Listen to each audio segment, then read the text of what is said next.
En los pasillos del palacio de Olite, una doncella moribunda confesaba lo que había callado durante 10 años.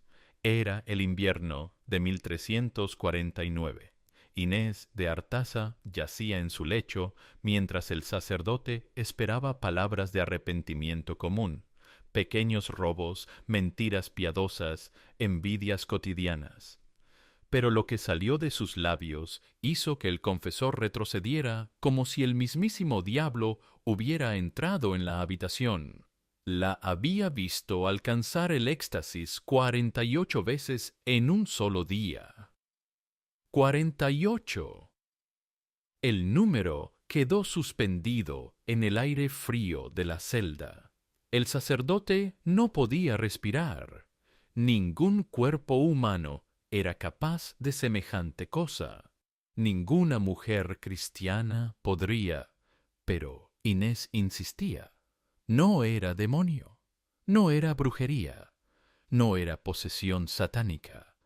Era algo que no tenía nombre en latín eclesiástico, algo que desafiaba toda comprensión teológica de la naturaleza femenina. Era libertad absoluta.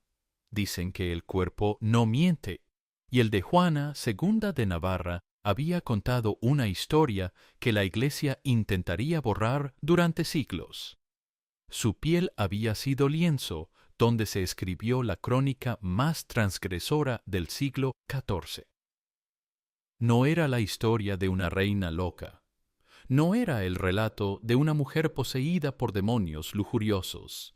Era la narración de alguien que había transformado su propia carne en el único reino donde ejercía poder sin restricciones, donde ningún papa, ni esposo, ni consejero podía entrar sin permiso explícito. Su cuerpo no le pertenecía a los tratados políticos. Su placer no era propiedad de dogmas religiosos escritos por hombres que nunca habían experimentado un cuerpo femenino. Y esa transgresión fundamental aterraba más que cualquier ejército invasor, más que cualquier herejía formal, porque Juana había descubierto algo que el patriarcado medieval temía reconocer, que el cuerpo femenino era capaz de placeres que no necesitaban justificación reproductiva, que no requerían amor romántico, que existían simplemente porque la anatomía humana así estaba diseñada. Para entender cómo una reina católica del siglo XIV llegó a convertir el placer en filosofía política, cómo transformó sus aposentos reales en laboratorio de transgresión científica, hay que volver al día en que heredó una corona más pesada que cualquier cadena. Juana nació el 28 de enero de 1311 en Pamplona, en el corazón geográfico de un reino que era más prisión que poder. Navarra existía apretada entre dos gigantes hambrientos que la miraban como lobo mira cordero. Castilla al sur, brutal y expansionista. Francia al norte, calculadora y paciente. Un territorio pequeño donde cada decisión real significaba elegir qué león dejabas más cerca de tu garganta. ¿Qué potencia extranjera tendría derecho a devorar tu soberanía primero? Su padre, Luis I de Navarra, murió cuando ella tenía apenas 6 años, dejándola bajo la tutela de una madre que veía en su hija no una niña, sino moneda de cambio política. Juana de Artois observaba a su pequeña Juana con ojos de estratega, calculando su valor en el mercado matrimonial de casas reales europeas. Desde pequeña, Juana comprendió una verdad amarga que marcaría toda su vida. Su cuerpo no le pertenecía. Era propiedad de tratados que hombres firmaban en salones donde ella no podía entrar. Era parte de acuerdos diplomáticos redactados en latín que establecían su futuro sin consultarle.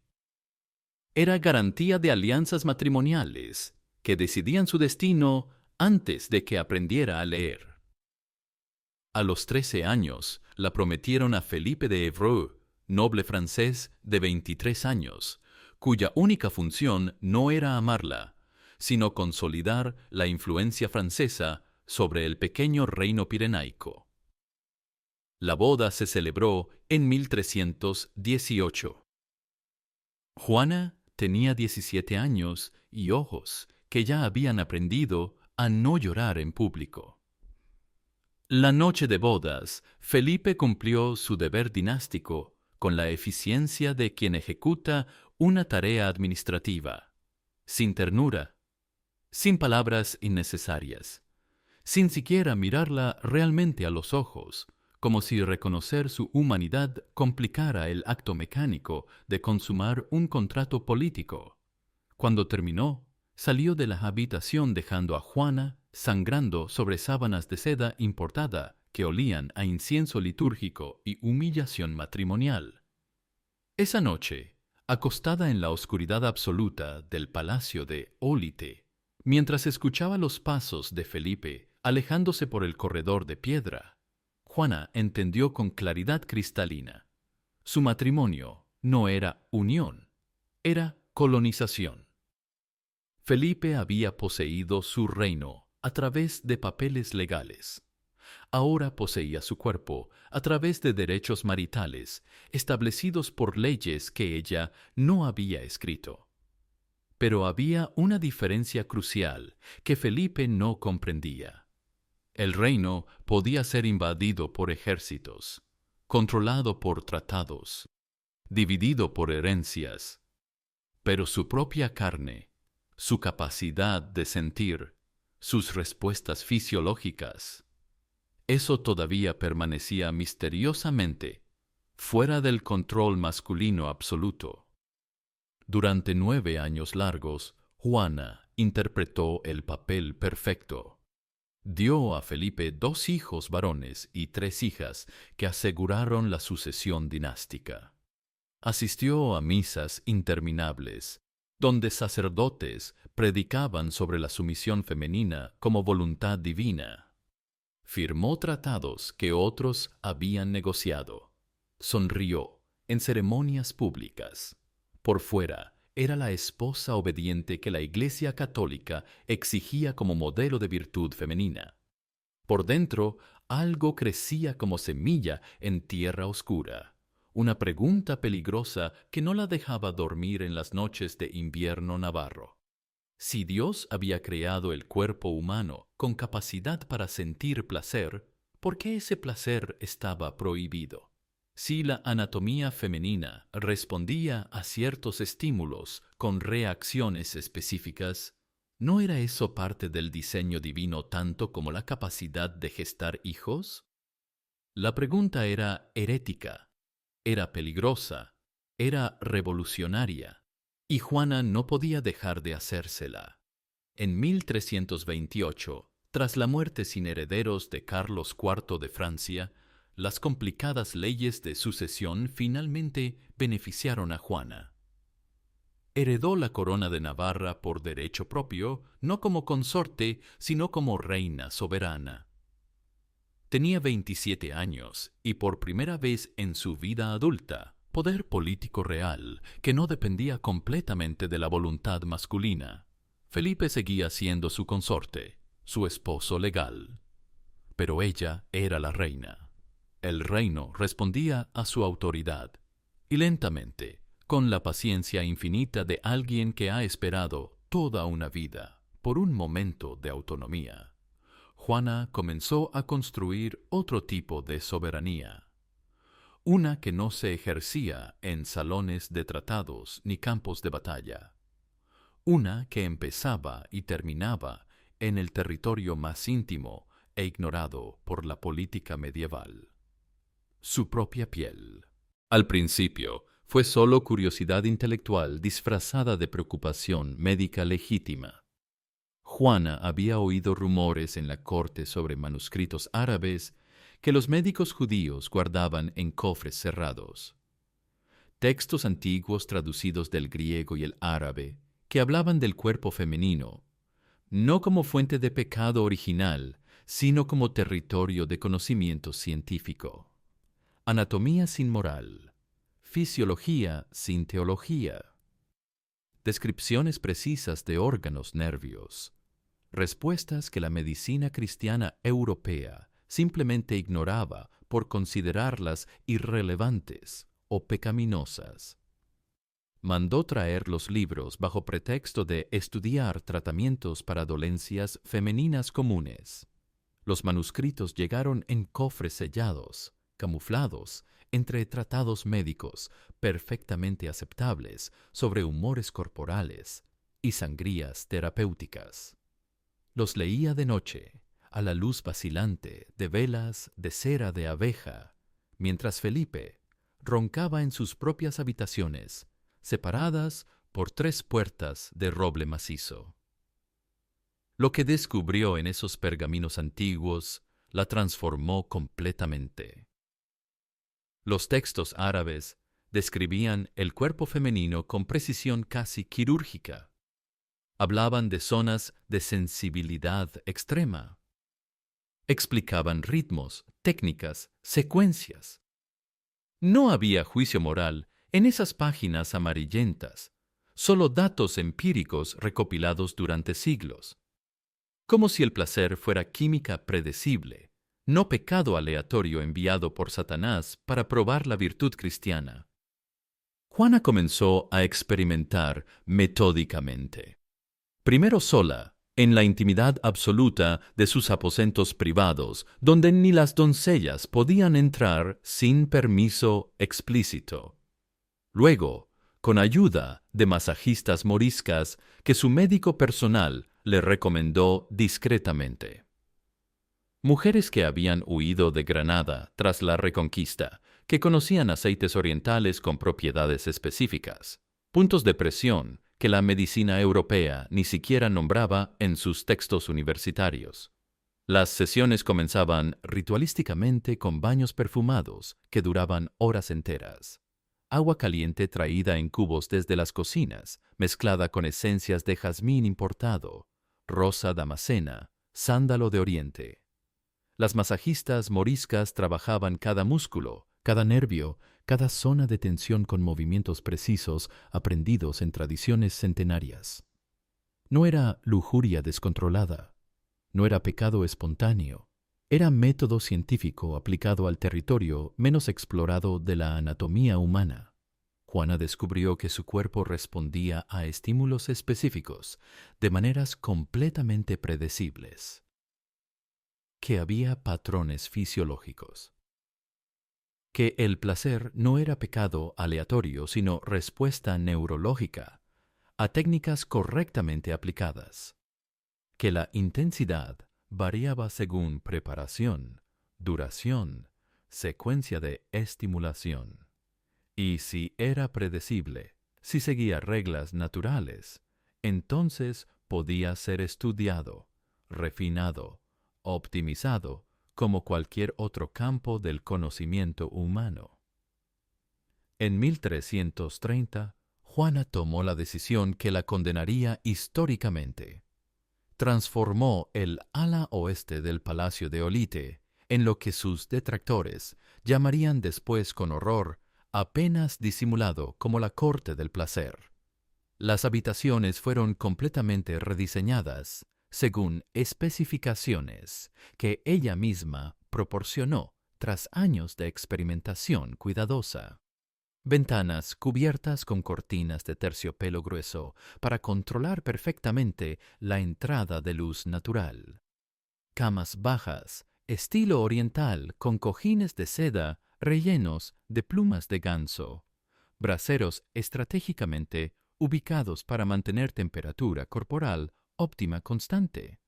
Alfombras persas que amortiguaban sonido. Jarrones con flores frescas cambiadas diariamente. Todo calculado milimétricamente para crear el ambiente perfecto para sus investigaciones corporales. Entonces comenzó la selección más controvertida. Juana necesitaba hombres para continuar sus experimentos.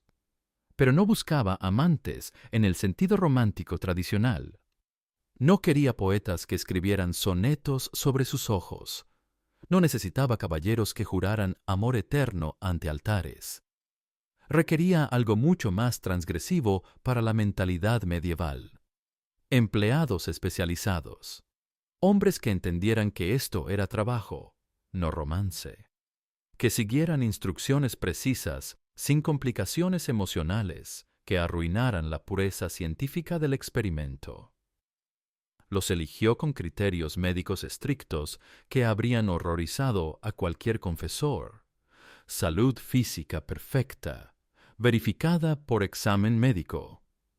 Higiene corporal excepcional. Constitución física adecuada para sesiones prolongadas. Capacidad de seguir instrucciones complejas sin cuestionarlas. Discreción absoluta garantizada bajo pena de destierro permanente. Entre 12 y 15 hombres formaron parte de este círculo secreto durante los siguientes años, cada uno seleccionado por especialidades distintas que Juana había identificado sistemáticamente. Uno poseía resistencia física excepcional documentada. Otro tenía manos particularmente hábiles según recomendaciones discretas. Un tercero mostraba paciencia infinita necesaria para técnicas que requerían horas de preparación meticulosa. No eran favoritos cortesanos. No eran amantes con privilegios políticos. Eran instrumentos humanos en un experimento que desafiaba toda concepción medieval de sexualidad, género y poder. Las sesiones seguían protocolos específicos que Juana refinaba constantemente. Comenzaban invariablemente con masajes completos de 6 horas donde cada músculo era trabajado hasta relajación absoluta. Luego, baños perfumados de 2 horas. Luego, alimentos cuidadosamente calculados, ostras frescas del Atlántico, miel de romero, especias afrodisíacas que los textos árabes recomendaban basándose en siglos de observación empírica. Todo mientras Juana tomaba notas mentales exhaustivas. ¿Cuánto tiempo exacto? ¿Qué técnicas específicas? ¿Qué secuencia producía mayor intensidad? ¿Qué combinaciones generaban respuestas nuevas? Era científica estudiando fenómeno natural que la teología cristiana insistía en clasificar como pecado mortal. El número 48 no era récord diario alcanzado casualmente. Era el resultado de años de optimización sistemática. Los días en que Juana se dedicaba completamente al experimento, cuando todas las variables ambientales eran perfectas, cuando su cuerpo había sido preparado durante jornadas enteras, cuando las técnicas se aplicaban en secuencia ideal. En esos días excepcionales, su anatomía respondía alcanzando el éxtasis 48 veces en período de 24 horas. 48 orgasmos que no eran milagro demoníaco ni posesión satánica. Eran simplemente capacidad fisiológica del cuerpo femenino, cuando se eliminaban todas las restricciones culturales, cuando se aplicaba conocimiento médico correcto, cuando se permitía que la anatomía funcionara según su diseño natural, sin interferencia de culpa religiosa. Juana estaba demostrando empíricamente algo que la Iglesia Católica negaba con vehemencia, que las mujeres no solo podían sentir placer sexual independiente de reproducción, sino experimentarlo en magnitudes que desafiaban completamente toda narrativa patriarcal sobre pasividad femenina natural. Su cuerpo era el campo de batalla, el placer, su arma política más revolucionaria. Los rumores llegaron inevitablemente a Roma en 1334, transportados en cartas de nobles escandalizados y confesiones de sirvientes aterrorizados. No eran acusaciones formales con evidencia legal presentable. Eran susurros que viajaban por rutas comerciales. Historias fragmentadas que doncellas contaban en confesión semanal. comentarios ambiguos que diplomáticos navarros dejaban caer estratégicamente en conversaciones con enviados papales. La reina Juana hacía cosas en el palacio de Olite, cosas que no tenían nombre apropiado en latín eclesiástico, cosas que parecían desafiar las leyes naturales establecidas por Dios sobre la naturaleza femenina. El Papa Clemente VI envió a su mejor investigador, el cardenal Giovanni de Montefiore. Era hombre de 60 años con reputación impecable, teólogo brillante formado en Bolonia, inquisidor experimentado que había destapado herejías en Provenza, diplomático capaz de navegar cortes complicadas. Llegó al palacio de Olite en primavera de 1334, cuando las montañas del Pirineo todavía tenían nieve eterna en sus cimas más altas. Juana lo recibió en el salón del trono con teatralidad calculada, vestida con austeridad deliberada que desafiaba las acusaciones de libertinaje, sin joyas excesivas que sugirieran vanidad pecaminosa, sin maquillaje que indicara seducción calculada. Solo la corona de Navarra descansando sobre su cabello recogido en estilo monástico, recordando a todos que ella era autoridad soberana en su reino. El cardenal esperaba encontrar nerviosismo revelador, culpa transparente, los signos habituales de pecado consciente que facilitaban cualquier investigación inquisitorial, mujeres que se derrumbaban bajo peso de vergüenza cristiana, confesando entre lágrimas, suplicando misericordia papal. Encontró calma absoluta que lo desconcertó profundamente. Montefiore pasó 3 días largos en Olite, interrogando metódicamente. Entrevistó a sirvientes con promesas de indulgencias si revelaban verdad. Revisó documentos administrativos buscando gastos sospechosos. Inspeccionó las habitaciones del ala oeste buscando evidencia material de brujería, pentagramas ocultos, objetos rituales satánicos. No encontró nada presentable ante tribunal eclesiástico, porque Juana nunca confesó absolutamente nada comprometedor. Cuando el cardenal insinuaba acusaciones veladas sobre su vida privada, ella respondía con preguntas filosóficas, que no tenían respuestas cómodas en teología escolástica medieval. Cuestionaba por qué Dios crearía cuerpos con ciertas capacidades fisiológicas si su uso constituía pecado mortal. Señalaba contradicciones lógicas en textos patrísticos sobre naturaleza femenina. Citaba médicos árabes que los propios cristianos consultaban para enfermedades complejas. Nunca confirmó los rumores escandalosos. Nunca negó las acusaciones directamente. Simplemente preguntaba, y sus preguntas eran más peligrosas que cualquier confesión, porque exponían la arbitrariedad de dogmas que nadie se atrevía a cuestionar públicamente. Cuando Montefiore finalmente partió de regreso a Roma, llevaba solo rumores sin evidencia, testimonios contradictorios, sospechas sin pruebas. Juana había ganado no porque convenciera al Vaticano de su inocencia. Había ganado porque demostró que no existía delito formal que pudiera probarse en corte eclesiástica. Solo escándalo, y el escándalo sin herejía comprobable no justificaba hogueras. Pero la libertad absoluta siempre cobra precio que las leyendas románticas nunca mencionan. En 1338, uno de los hombres del círculo secreto cometió el error más humano y más fatal: enamorarse de la reina que lo empleaba. Martín de Lizarra tenía 25 años y 3 años de servicio impecable. Hijo de noble menor sin herencia significativa, había aceptado el arreglo como manera de asegurar futuro económico. Había entendido perfectamente las reglas establecidas desde el inicio. Esto era transacción laboral, no romance cortesano. Nadie escribiría canciones sobre este amor, porque no era amor. Pero el corazón humano raramente sigue contratos firmados.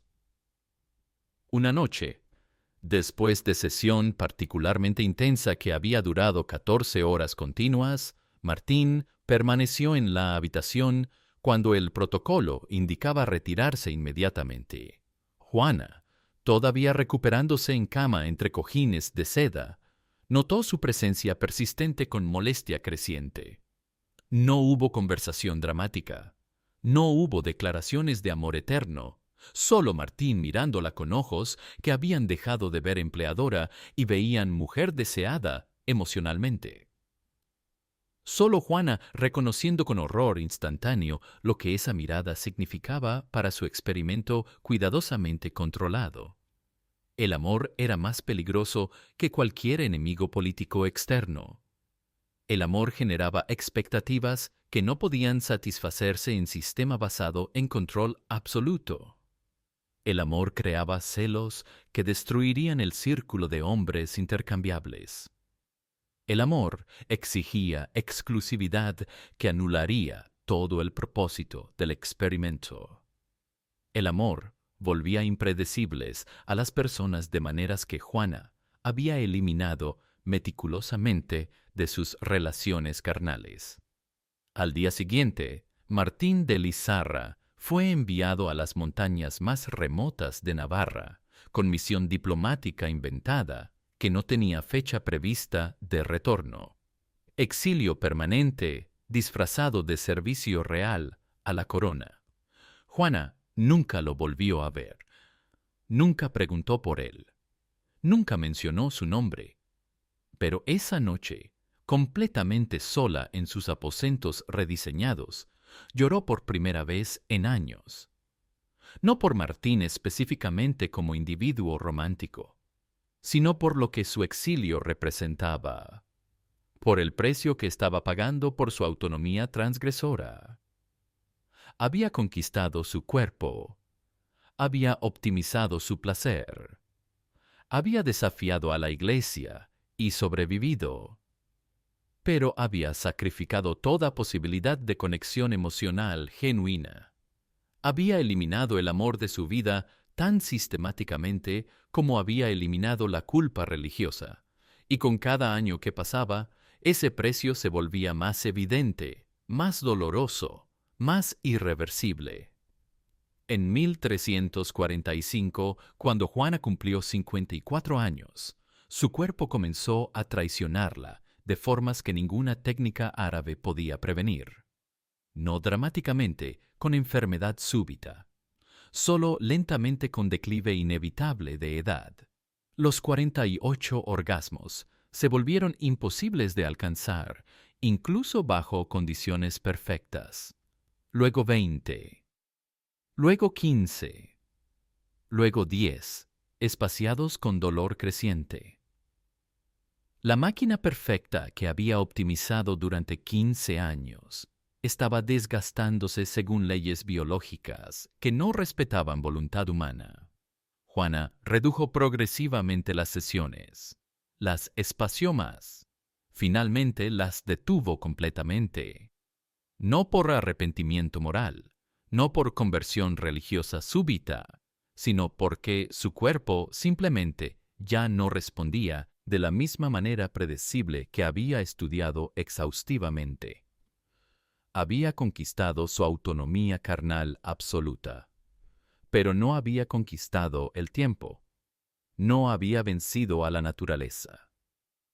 Y en esa derrota biológica inevitable, había melancolía profunda que ninguna cantidad de placer pasado podía llenar completamente. El 6 de octubre de 1349, Juana II de Navarra yacía moribunda en el mismo palacio donde había construido su revolución silenciosa. Tenía 58 años cumplidos. Había gobernado Navarra durante 21 años, manteniendo independencia precaria entre dos potencias imperiales. Había reformado la administración tributaria del reino. Había negociado tratados comerciales cruciales. Había modernizado las defensas fronterizas. Había sido, objetivamente, gobernante competente en circunstancias imposiblemente difíciles. Pero nadie esperaba hablar de eso en su lecho de muerte. El confesor real entró en la habitación con aire de victoria anticipada. Todos los presentes esperaban el mismo espectáculo edificante: arrepentimiento dramático de vida pecaminosa, confesión completa de transgresiones carnales, súplicas de perdón divino, penitencias últimas que permitirían salvación del alma inmortal. Juana los miró con ojos claros, que no mostraban miedo ni remordimiento. El sacerdote comenzó con fórmulas estándar sobre salvación del alma, necesidad de confesión completa, misericordia infinita de Dios para pecadores arrepentidos. Todos esperaban el derrumbe emocional, las lágrimas de arrepentimiento, la transformación final de pecadora en santa moribunda. No llegó. Juana guardó silencio absoluto sobre su vida sexual. No confesó prácticas específicas. No reveló nombres de participantes.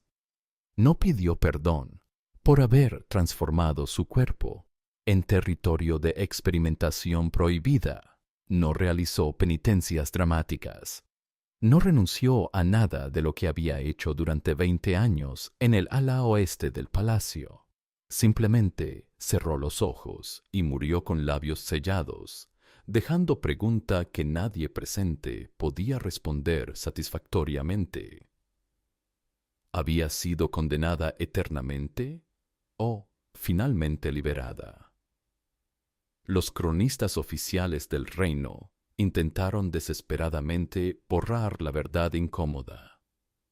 Escribieron extensamente sobre su gobierno político, sus tratados diplomáticos, sus hijos que continuaron la dinastía. Minimizaron los rumores escandalosos como calumnias de enemigos envidiosos. Pero fragmentos de verdad sobrevivieron en lugares inesperados. La confesión de Inés de Artaza fue copiada por escribas escandalizados. Comentarios ambiguos aparecieron en cartas diplomáticas conservadas en archivos extranjeros.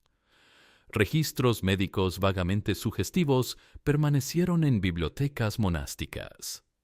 La historia completa nunca pudo borrarse totalmente porque había tocado algo demasiado fundamental, demasiado peligroso, demasiado revolucionario. La reina que buscó placer en absoluto secreto terminó convertida en símbolo público involuntario.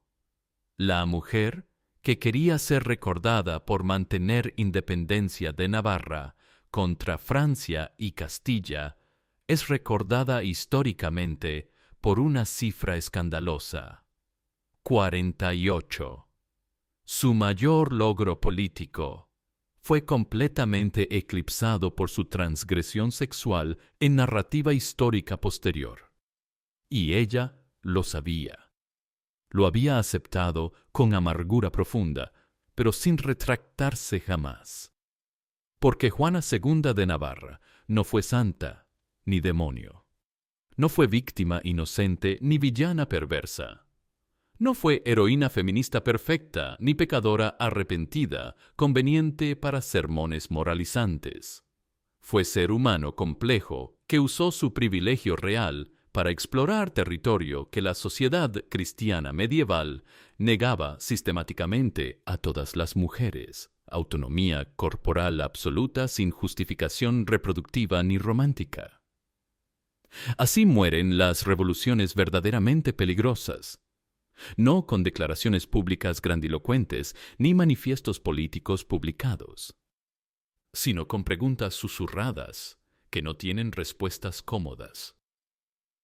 ¿Quién decide realmente qué hacemos con nuestros propios cuerpos? ¿Por qué el placer femenino sigue siendo tabú teológico y social? ¿Es posible libertad sexual genuina dentro de estructuras de poder inherentemente desiguales? Y aún hoy, siglos después de su muerte silenciosa en el Palacio de Olite, seguimos sin resolver completamente esas preguntas fundamentales. Juana las planteó en 1349. Nosotros apenas comenzamos a escucharlas sin horror automático. Esta es la historia de una mujer que se negó rotundamente a pedir perdón por existir, en sus propios términos no negociables, que pagó con reputación histórica destruida, que vivió y murió, sin arrepentirse de haber desafiado simultáneamente a Dios, a la Iglesia católica y al patriarcado medieval por el derecho más fundamental que cualquier ser humano puede reclamar: el derecho a sentir sin vergüenza impuesta externamente. Su cuerpo fue su último reino verdadero, y en ese reino íntimo e ignorado por crónicas oficiales, absolutamente nadie más que ella fue soberana.